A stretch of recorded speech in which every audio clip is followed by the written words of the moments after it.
Ils se parlent. Ils s'entraident. Ils s'adaptent. Ces géants ont une vie dont on ignore tout ou presque.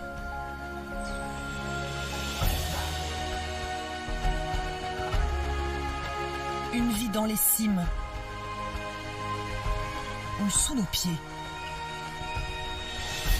Faite de relations intimes et de solidarité.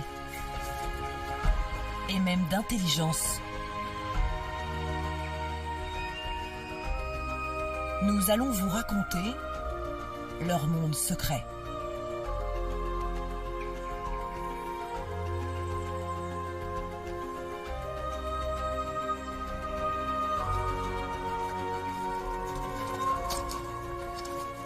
À Hummel, en Allemagne, depuis 30 ans, Peter Wolleben arpente sa forêt de hêtres plusieurs heures par jour. Cet ingénieur forestier n'en finit pas d'être surpris par ce qu'il observe.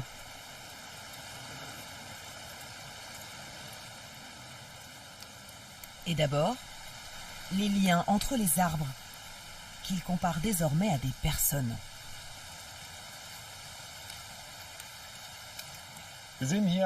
Regardez cet arbre. Ça paraît fou, mais il est connecté à l'autre. Comme un couple d'amoureux. Ils prennent soin l'un de l'autre et poussent de façon à ne pas se gêner. Ici, les branches les plus grosses ne vont pas vers son ami, mais dans la direction opposée, vers l'extérieur, comme s'ils respectaient l'espace de l'autre. Et au niveau des racines, à l'inverse, ils sont complètement entrelacés, comme s'ils ne formaient qu'un. Et si l'un des arbres venait à tomber, alors l'autre mourrait très vite ensuite. C'est comme un vieux couple qui a passé sa vie ensemble. Celui qui reste n'a plus envie de vivre.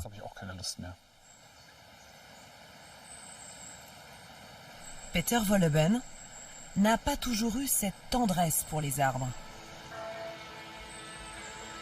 Au début de sa carrière, il voyait la forêt comme des troncs à abattre, le bois comme un gagne-pain.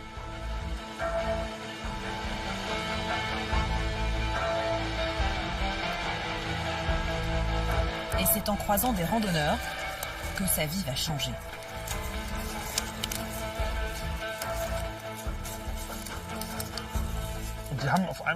J'entendais les gens dire « Tiens, cet arbre est tout tordu, il me ressemble, il me rappelle ma propre vie, il me touche. » Et moi je me disais « Mais comment ils peuvent trouver ça beau? On ne pourra jamais faire de planche avec ça. » Parce que pour moi, les arbres, ce n'était que du bois à exploiter. Mais petit à petit, j'ai appris à regarder vraiment les arbres. J'ai découvert plein de choses.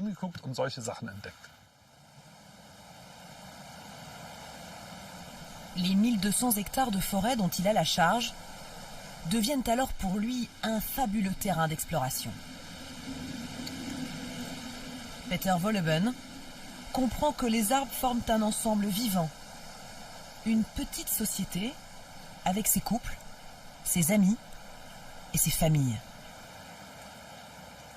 On sait depuis environ 20 ans qu'il y a des arbres mères et que celles-ci allaitent carrément leurs enfants.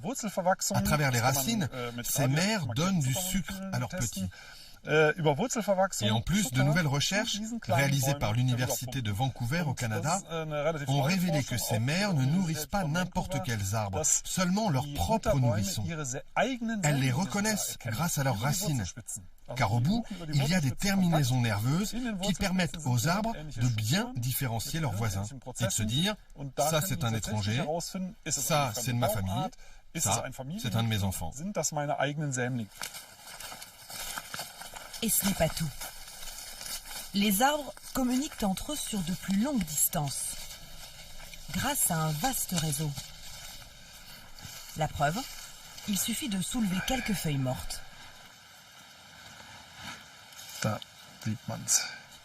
Alors là, vous voyez, c'est ce que j'appelle l'Internet de la forêt.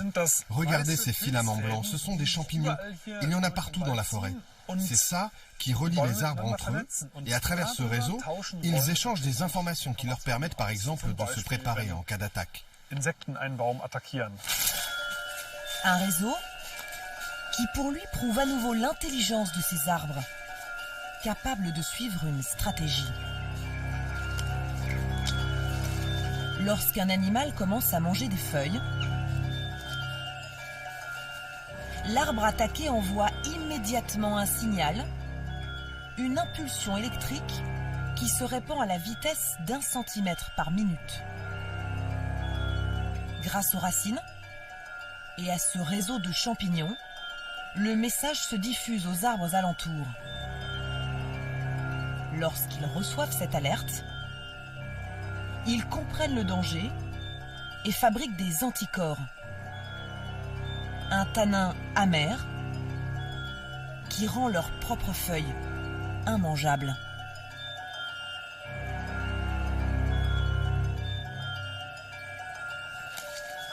L'animal finira par se détourner face à cette défense organisée.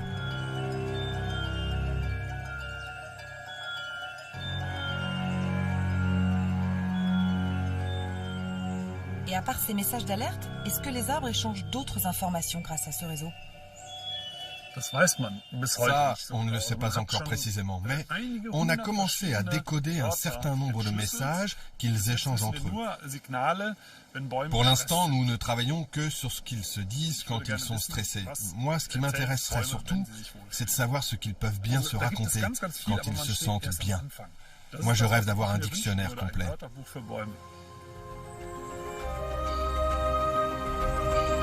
Peter Wohlleben a raconté son émerveillement dans un livre à succès. Un récit qui s'appuie sur d'incroyables découvertes scientifiques. En France, à Clermont-Ferrand, un laboratoire a décidé d'étudier les arbres et les plantes sous un jour nouveau.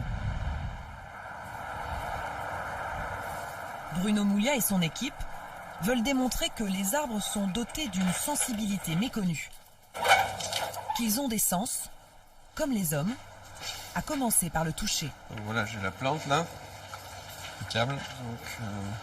Démonstration avec ce jeune peuplier de 4 mois. Installé dans les petits ergots. Toutes les 30 secondes, il va recevoir un petit coup d'air. Ce qu'on essaye de voir, c'est comment il sent le vent. Donc on a créé ce dispositif expérimental là, qui permet d'envoyer des petites impulsions de vent. De quoi permettre aux chercheurs de mesurer la façon dont la plante réagit. Ça dépend des angles en fait. Ah oui, bah oui. Elle va changer sa croissance en hauteur. Elle va changer sa croissance en diamètre. Donc là, en l'occurrence, elle va se faire un peu moins haute, un peu plus grosse, trapue. Et elle va aussi s'ancrer plus fortement. Donc nous, ce qu'on a étudié, c'est vraiment démontrer que c'est une vraie perception. C'est-à-dire qu'elle a un sens, qui est chez nous le sens du toucher, qui lui permet à elle surtout de savoir s'il y a du vent ou pas. Ah, le champ, il est assez large. Là, un sens de l'adaptation qui se voit à l'œil nu quelques semaines plus tard. 12, 4. Le tronc s'est épaissi. Il s'est renforcé.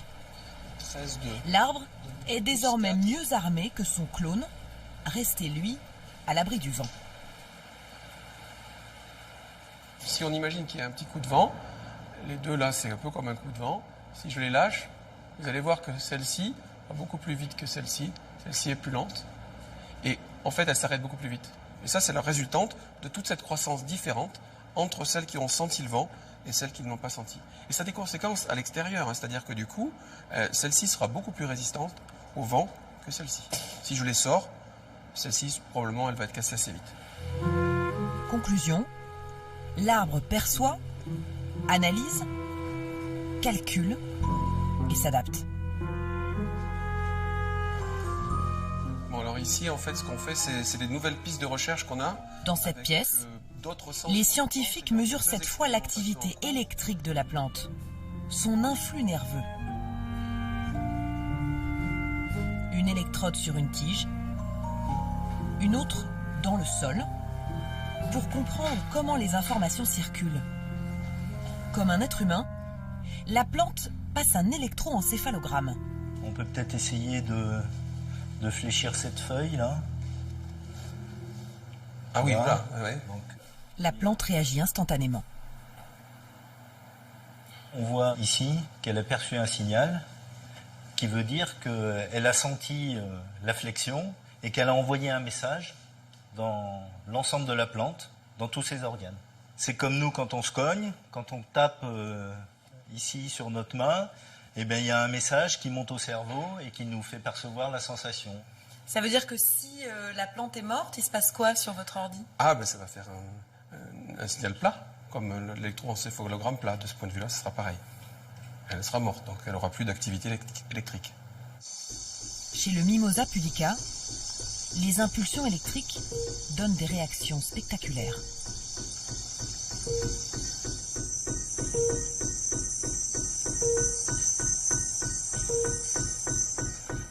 Des réflexes, un système nerveux. La plante serait-elle dotée d'un cerveau? C'est pas une nécessité. C'est-à-dire que peut-être qu'en général, les plantes, elles sont beaucoup plus diffuses. Donc elles ont probablement un traitement sur l'ensemble de la plante. C'est peut-être l'ensemble de la plante qui est le cerveau. Mais leur plus grande découverte, c'est que les arbres ont conscience de leur propre corps. Tout est parti d'une question simple. Comment se tiennent-ils droit? Jusqu'à présent, les chercheurs pensaient que les arbres gardaient l'équilibre parce qu'ils étaient à la fois attirés par la lumière et retenus par la gravité. Mais il y a autre chose. Les scientifiques l'ont découvert en privant de petits arbres de lumière et en les plaçant en apesanteur dans cette machine.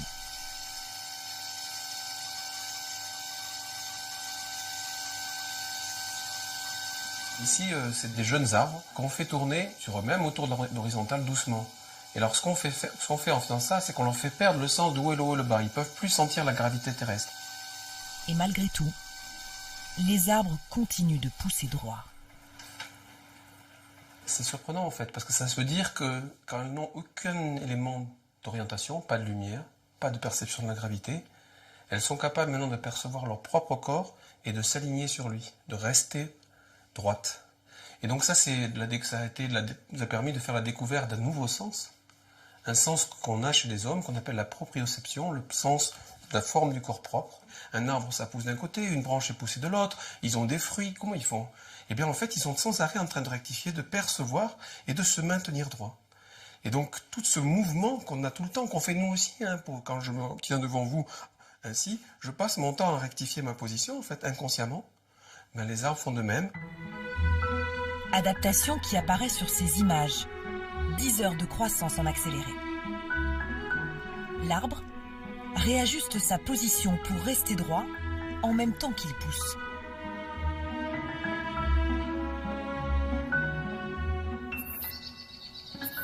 De quoi changer radicalement notre regard sur la forêt.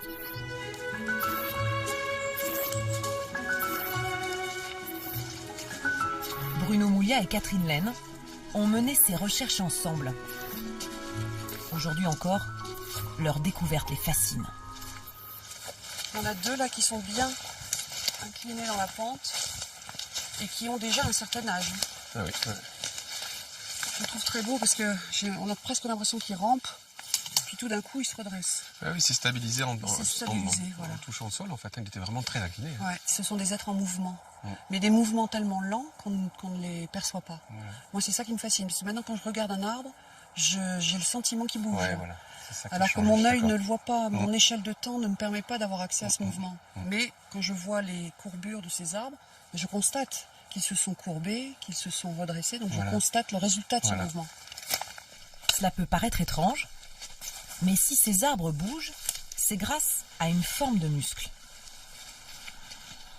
Il y a quelques mois, Catherine Laine a récupéré ce rondin de bois, issu d'un pin meurtri par la tempête de 1999. On voit des choses... Chaque cerne représente une année de croissance. Là, j'ai 1 an, 2 ans, 3 ans, 4 ans. Je peux remonter. Si je prends le temps de compter, je vais aboutir ici à l'année 2000, sur ce cerne-là. Et le cerne d'avant, qui est très différent, c'est l'année 1999. Donc il était parfaitement droit ici. La tempête, tout d'un coup, l'a incliné. Et le bois, il s'est mis à fabriquer un bois différent de ce qu'il faisait avant. Et ce bois-là, ce sont ses muscles. C'est ce bois-là qui va le redresser, lui permettre de revenir à la verticale. Aujourd'hui, les résultats de leurs recherches font autorité. Après 15 ans d'expérience, le laboratoire de Clermont-Ferrand est enfin pris au sérieux.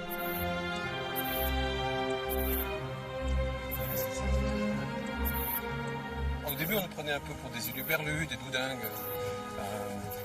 Maintenant, on voit à la fois la communauté scientifique a changé de regard, donc ça crédibilise ce qu'on dit, parce qu'on a réussi à convaincre. Nos collègues, voilà. Et les gens aussi. Les gens, ils sont plus attentifs ou plus ouverts à l'idée que les arbres, c'est pas juste des poteaux de bois. Et donc, ça perturbe quand même très fortement toutes les idées qu'on a ancrées en nous depuis l'enfance et depuis le début de la civilisation occidentale. Donc, bon, il faut quand même du temps pour changer.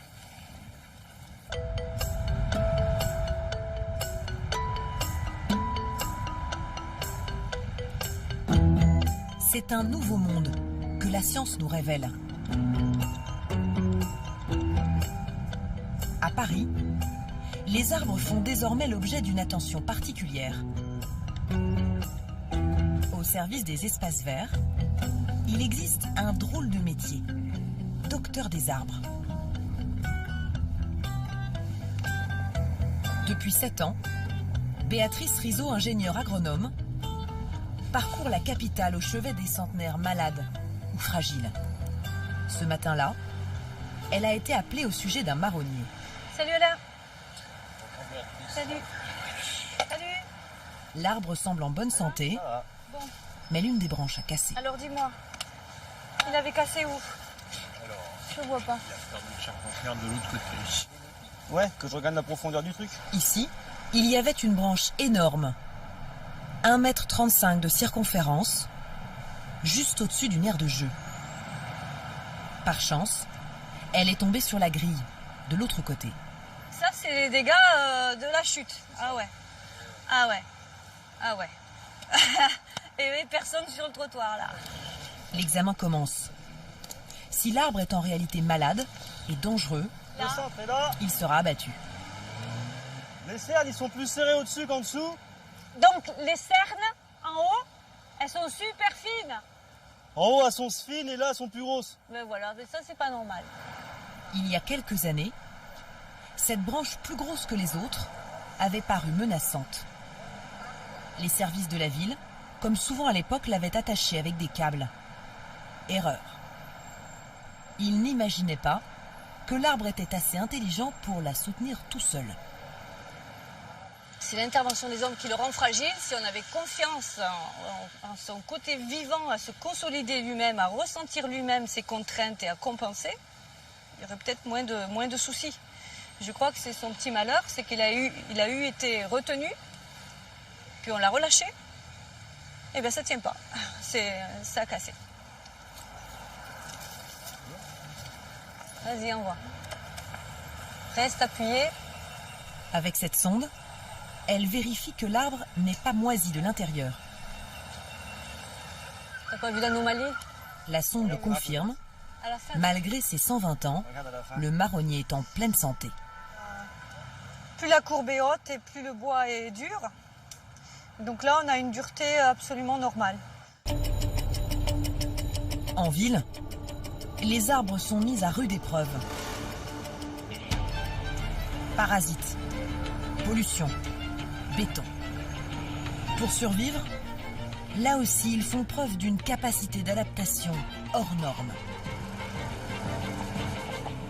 Comme ces 2 platanes en bord de Seine. Béatrice Rizzo les a sauvés de l'abattage. Eux aussi avaient été mal évalués.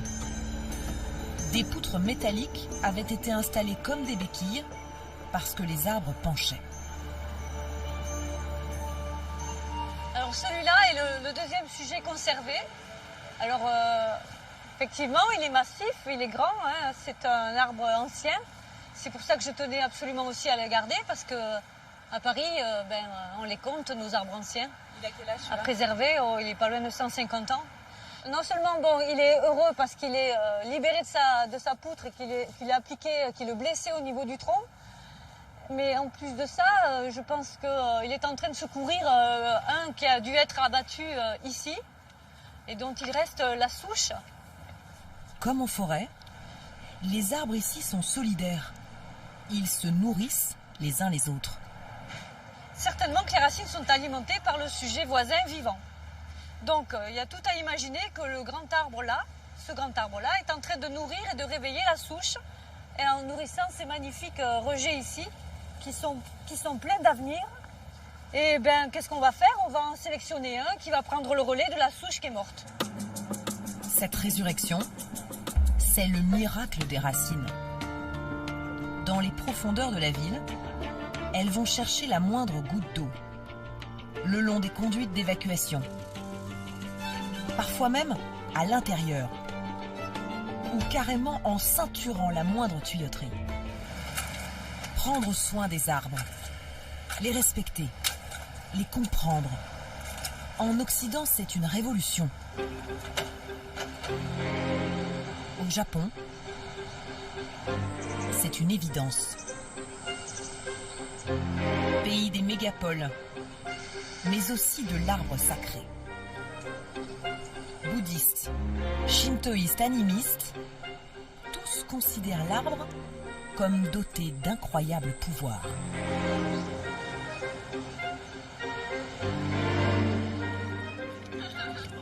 À l'université de Chiba, depuis 25 ans, le professeur Miyazaki recherche ce que les arbres apportent à notre santé. Enlevez vos chaussures.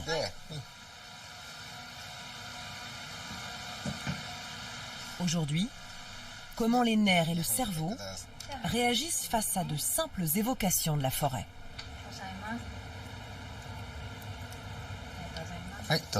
Venez vous asseoir. On va aussi vous mettre des électrodes sur la tête pour mesurer votre activité cérébrale. Ces capteurs mesurent l'activité du cerveau préfrontal de cette étudiante, là où elle décide, planifie et résout les problèmes. Tout ce qui est mobilisé en cas de stress.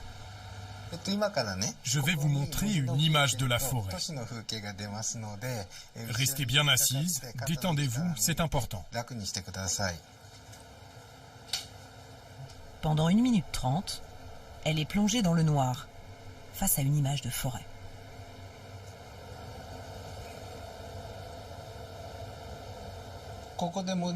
Ici, c'est lorsque nous avons montré l'image de la forêt. Et tout de suite après, la courbe descend. Son activité cérébrale diminue, c'est-à-dire qu'elle est détendue. La courbe remonte à la fin de l'expérience, lorsque l'étudiante n'a plus la forêt sous les yeux. Le test est aussi mené avec l'odorat. Dans ce sac, le scientifique a capturé l'odeur de feuilles d'arbres écrasées.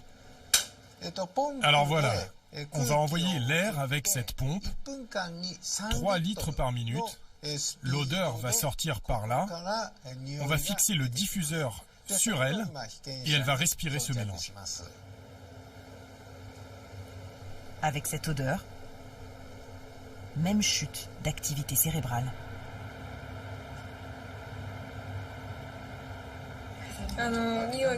En respirant, j'ai vraiment l'impression d'être dans la forêt. Même en étant dans cette toute petite pièce? Oui, je ferme les yeux et je m'y crois. Ça vous paraît bizarre, mais c'est logique. Cela fait des millénaires que les humains vivent au milieu de la nature et savent y évoluer. Quand on y réfléchit, ça ne fait que 200 ou 300 ans qu'on vit en ville. Et cette vie moderne nous demande beaucoup d'efforts d'adaptation. Et ça génère du stress. La nature, et la forêt en particulier, c'est tellement en nous qu'il en faut juste un peu pour que ça nous ramène à nos origines et nous apaise. Yoshifumi Miyazaki a même mis au point la thérapie forestière. pour soulager les citadins, toujours plus stressés, sans cesse stimulés. Les Japonais appellent ça le Shinrin-yoku. Des bains de forêt dont le professeur a prouvé les bienfaits scientifiquement.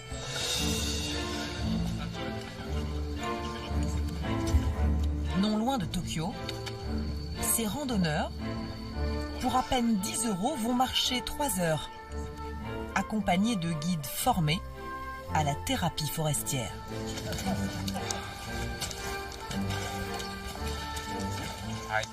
Ah, il fait chaud. On a fait un quart de la randonnée. Et c'est juste le début. Pour nous, ce qui compte, c'est surtout d'être là, immergé dans la nature, dans la forêt. On a tellement perdu l'habitude d'en profiter. Parce qu'ici, on prend l'énergie des arbres. Grâce aux phytoncides. C'est ça qui compte. Les phytoncides. Ces molécules émanent des feuilles et des aiguilles des arbres. Elles nous tombent dessus lorsque l'on marche en forêt. Invisibles, elles pénètrent par la peau et les voies respiratoires. Des particules bienfaitrices capables de renforcer nos défenses immunitaires.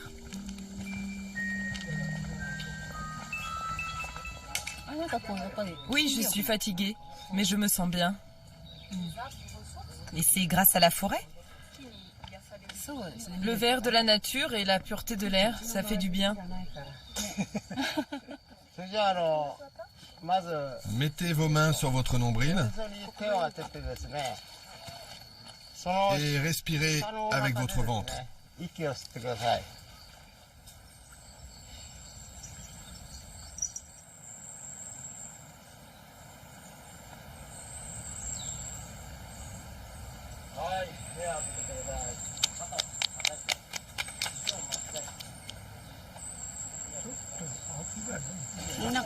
Ma circulation sanguine est meilleure. Et je le vois avec la couleur de mes lèvres. Avant, je n'étais pas très en forme. Elles étaient bleues. Maintenant, elles sont redevenues roses. Tout le monde me le dit.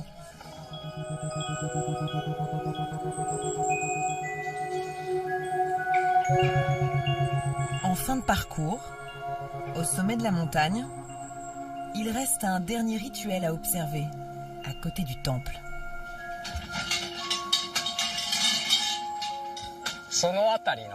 On va se servir des arbres qui sont derrière moi. On va les enlacer. On n'entendra peut-être pas l'eau qui circule dans le tronc, mais on va essayer de ressentir les énergies de l'arbre. C'est peut-être quelque chose que vous avez déjà ressenti enfant, quand vous jouiez avec les arbres. Faites appel à vos souvenirs d'enfant. Essayez de communiquer avec les arbres, d'entrer en contact avec eux.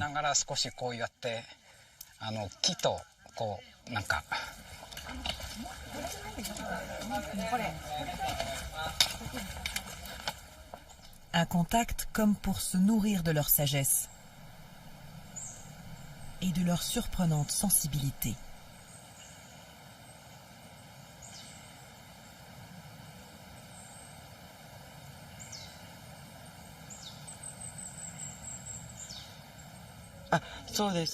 On vient tous de la nature, donc ça nous fait du bien. J'essaie de ne pas penser, juste de ressentir les énergies.